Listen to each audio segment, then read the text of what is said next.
দর্শক, চলে আসলাম আমাদের সেই ২০% শসার জমিতে, যেটা কিছুদিন আগে আমরা রেডি করেছি এবং আপনাদেরকে দেখিয়েছি আমরা কোন পদ্ধতিতে এবার শসাটা লাগাবো। তো আমরা আজকে এই শসার জমিতে বীজ রোপণ করব। তো কি জাতের বীজ রোপণ করব সেটা আর কি আপনাদের সামনে তুলে ধরবো। তো আমার হাতে দেখতে পাচ্ছেন কয়েকটা শসার জাতের বীজ, শসার প্যাকেট।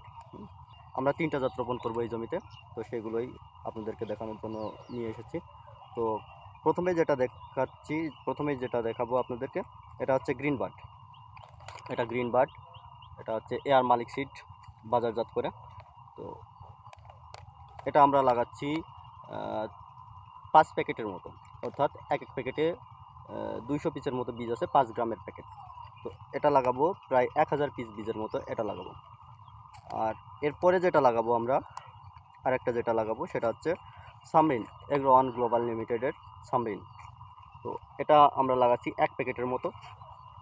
এটা আমরা এর আগেও চাষ করেছি। এবার গ্রিন বার্ডটা আমরা প্রথম চাষ করছি, সামরিনটা আমরা আগেও চাষ করেছি।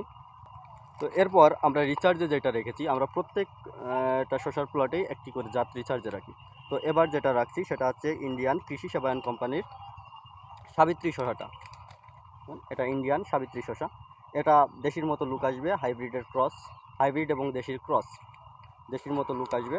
তো এটার ফলন কেমন আসে, শেপ সাইজ কেমন আসে এবং এটার গাছের গ্রোথ, গরমে এর পারফরমেন্স সব কিছুই আমরা এবার রিসার্চ করে দেখব।